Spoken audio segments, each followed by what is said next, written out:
আমি যেতিয়া কৈ আছিলোঁ যে নাগৰিকত্ব সংশোধনী আইন অসমীয়া জাতিক ধ্বংস কৰিবৰ কাৰণে আনিছে, তেতিয়াহ'লে হিমন্ত বিশ্ব শৰ্মাহঁতে চিঞৰি কৈ আছিলে, সৰ্বানন্দ সোণোৱালে কৈ আছিলে নাই 2014 চনলৈকে আহিব, 2014 চনৰ 31 ডিচেম্বৰলৈকে আহিব। মই যেতিয়া কৈছিলোঁ তেতিয়া মোক মানুহে হাঁহিছিলে, বহুত মানুহে মোক ইনচাল্ট কৰিছিলে যে সেই অখিল গগৈ সদায় বেছিকৈ কয়। মই কৈছিলোঁ যে আজি 2014 যদি আইন সংশোধন হৈ যায়, কাইলৈ ডেটটো বদলাই দিব অকল। এতিয়াতো ডেটটো বদলাই দিলে। 2014 31 ডিচেম্বৰ আছিলে, 31 ডিচেম্বৰ 2024 কৰি দিলে। কাইলৈ সেইটো 34 হ'ব, তাৰপাছত 45 হ'ব, আৰু তাৰপিছত অনিৰ্দিষ্টকাল হ'ব। গতিকে এই আইনখন কিমান ভয়ংকৰ। আজি আপোনালোকে বেলেগ কথা বাদ দিয়ক। আৰু এটা মানুহে মোক কৈ আছিলে, এতিয়াও কোনোবা বিজেপিয়ে মোক ইনচাল্ট কৰিব খোজে যে এই আইনখনৰ অধীনত 1,20,00,000 মানুহ অসমত নাগৰিকত্ব পাব পৰাৰ অধিকাৰ লাভ কৰিব বুলি মই যেতিয়া কওঁ, তেতিয়া কয় যে এই অখিল গগৈ 1,20,00,000 কথা কৈ থাকে, কেইখন ট্ৰাকত আহিছে, কেইখন ট্ৰাকত। মই এতিয়া আপোনালোকক ক'ব কৈছোঁ, ভালকৈ শুনি লওক বিজেপিৰ মানুহকেইটাই, প্ৰত্যেকজন অসমীয়া মানুহে শুনি লোৱা দৰকাৰ, প্ৰত্যেকজনে, যে বাংলাদেশত আজিৰ দিনটোত 1,10,00,000 মানুহ আছে, হিন্দু মানুহ 1 নম্বৰ। আৰু অসমত ইতিমধ্যে 20 লাখ হিন্দু বাংলাদেশী মানুহ আহি ইতিমধ্যে ইয়াত আছেহি। যদি 1,10,00,000 আৰু এইফালে 20 লাখ, 1,30,00,000 মানুহৰ নাগৰিকত্ব পোৱাৰ অধিকাৰ এই কাখনে আনি দিলে নে নাই? 2024লৈকে কৈ দিলে। এইটো মই কৈছোঁৱে নহয়, কাইলৈ এইটো 24টো গৈ 34 হ'ব, 34টো গৈ 45 হ'ব, 45টো গৈ অনিৰ্দিষ্টকাল হ'ব। এইটোৱে হ'বলৈ গৈ আছে।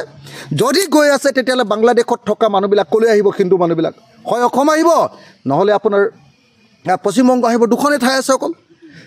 এতিয়াতো আপোনালোকে জানে যে ত্ৰিপুৰাতটো জেগা নাই, ত্ৰিপুৰাটো শেষ। কিমান আহি গ'ল, ত্ৰিপুৰাটোৰ গোটেই ৰাজনীতিটোৱে দখল কৰি পেলালে। এতিয়া আজিৰ দিনটোত আপোনালোকে চাওক যে বাংলাদেশৰ মানুহ এটাই RSS কৰি আহিব, RSS কৰি আহি 2024 চনৰ 31 ডিচেম্বৰত আহিলে। তাৰ কাৰণে পাছপৰ্টো নালাগে, কৈছে যে নাই পাছপৰ্ট চাৰ্চপৰ্ট একো থাকিব নালাগে, মানুহটো আহিলেই হ'ল। যেনেকৈ আহিলে মানুহজন আহিলে, তেওঁ RSS কৰিব, আৰু RSS কৰি তেওঁ ইলেকশ্যনত উঠাৰ অধিকাৰ লাভ কৰিব, তেওঁ চাকৰি কৰাৰ অধিকাৰ লাভ কৰিব, তেওঁ ব্যৱসায় কৰাৰ অধিকাৰ লাভ কৰিব, তেওঁ নাগৰিকত্ব লাভ কৰিব, তেওঁ ইলেকশ্যনত উঠাৰ মানে প্ৰতিনিধি হিচাপে নিৰ্বাচিত হোৱাৰ অধিকাৰ লাভ কৰিব। লগে লগে 24 চনত অহা মানুহজনে যেতিয়া ইয়াত ইলেকশ্যন উঠিব আৰু RSSৰ সুবাদত তেওঁ নিজে 1 মিনিটৰ ভিতৰত মুখ্যমন্ত্ৰী হৈ যাব পাৰিব। এই হিন্দুত্ববাদীহঁতে 1 মিনিটৰ ভিতৰত মানে আপোনাৰ হেৰি হৈ যাব পাৰিব। সেইকাৰণে আমি বাৰম্বাৰ কৈছোঁ যে যদি সঁচাকৈ বিজেপি RSSে সঁচাকৈ যদি ভাবে যে নহয় তেওঁলোকে এই কামটো মানে অসমীয়া জাতিৰ খিলঞ্জীয়াৰ হাতত অধিকাৰ থাকিব লাগিব, তেতিয়াহ'লে এইটো কাম কেনেকৈ কৰিব পাৰে আপোনালোকে নিজে কওক। আজিৰ দিনটো 24 চনৰ 31 ডিচেম্বৰ আগতে অহা মানুহজন, 31 ডিচেম্বৰলৈকে অহা মানুহজনে অসমত এতিয়া মুখ্যমন্ত্ৰী হোৱাৰ অধিকাৰ লাভ কৰিলে।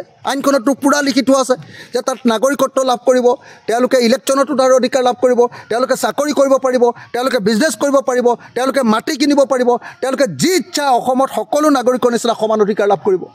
যদি সমান অধিকাৰ লাভ কৰে তেতিয়াহ'লে আজিৰ দিনটোত লগে লগে তেওঁলোকে আজিৰ দিনটোত অসমৰ মুখ্যমন্ত্ৰী, উপমুখ্যমন্ত্ৰী, মন্ত্ৰী হোৱাৰ অধিকাৰ লাভ কৰিব। আৰু তেতিয়াহ'লে অসমৰ খিলঞ্জীয়া মানুহৰ কিবা ৰাজনৈতিক অধিকাৰ থাকিবনে? ৰাজনৈতিক অধিকাৰ থাকিবনে নাই আপোনালোকে নিজে কওক।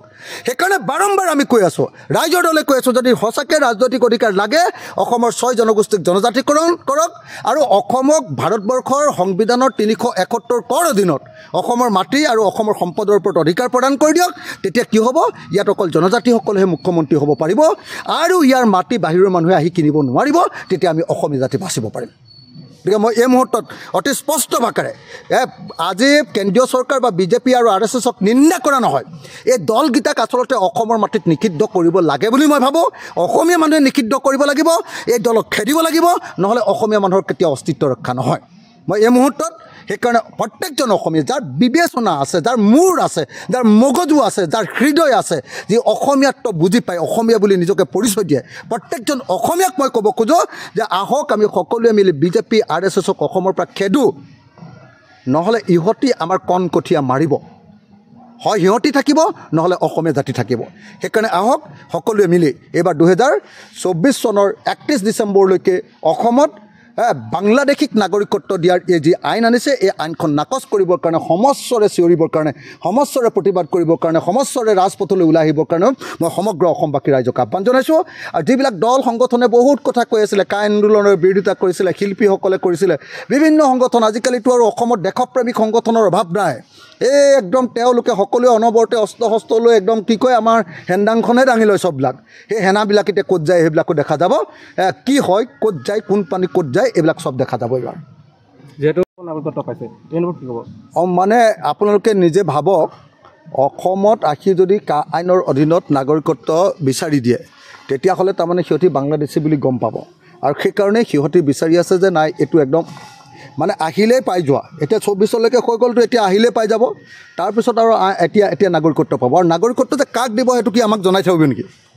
ভাৰত চৰকাৰে জনাব নেকি কেইজনক নাগৰিকত্ব দিলে আমাক জনাব নেকি সেইটো জনোৱাটো অধিকাৰ কি কয় আমাৰ অধিকাৰ আছে নেকি যে কাক নাগৰিকত্ব দিলে জনাই দিয়া বুলি সেইটোতো কোনেও গম নাপায় কাক দি দিলে গতিকে এইটো এটা ভয়ংকৰ ঘটনা হৈ গ'ল এতিয়া এই বিদেশীবিলাক হিন্দু বাংলাদেশীবিলাকে এতিয়া অসমৰ ভাগ্য নিয়ন্তা হ'ব গতিকে মই সকলোকে ইয়াৰ বিৰুদ্ধে প্ৰতিবাদ সাব্যস্ত কৰিবলৈ আহ্বান জনাইছোঁ আপুনি বিচৰা বাতৰি পাব কেৱল নিউজ 18 এপত নিউজ 18 এপ ডাউনলোড কৰিবলৈ স্কেন কৰক এই QR কোড গুগল প্লে ষ্টৰতো পাব এই নিউজ 18 এপ